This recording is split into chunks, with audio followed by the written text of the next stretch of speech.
Anxiety it is a fear और ऍप्रिहेन्शन. Okay, but थोडं fear आणि ऍप्रिहेन्शन हे असणं नॉर्मल आहे. थोडी भीती असते, थोडी एन्झायटी असते, त्यामुळेच आपण परीक्षेसाठी अभ्यास करतो.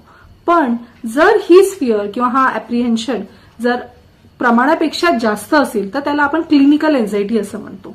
म्हणजेच की नॉर्मल तर थोडंसं भीती आहे म्हणून मी अभ्यास करतोय, पण ते भीतीचं प्रमाण इतकं जास्त आहे की मला अभ्यासच करता येत नाहीये, तर त्याला आपण क्लिनिकल एन्झायटी म्हणतो. क्लिनिकल एन्झायटी आहे हे आपण कसं म्हणणार की त्याचे जे सिम्पटम्स आहेत त्या सिम्पटम्सचा परिणाम तुमच्या आयुष्यावर म्हणजे तुमच्या पर्सनल लाईफवर होतोय, तुमच्या वर्क प्लेसवरती होतोय, तुमच्या कामावरती होतोय आणि त्याचबरोबर तुमच्या सोशल लाईफवर होतोय. जर या तिन्ही गोष्टींवरती त्याचा परिणाम होत असेल तर आपण त्याला क्लिनिकल एन्झायटी असं म्हणतो. त्याचे सिम्पटम्स कोणते असतात? खूप घाम येतो, एकदम अचानक धडधड होतं, छातीत खूप हेवीनेस फील होतं, चेस्ट टाईटनेस होतं, चेस्ट पेन व्हायला लागतं, हेड डिझीनेस वाटतं, चक्कर आल्यासारखं वाटतं, खूप घाम आलेला असतो, हातपाय थरथर कापायला लागतात.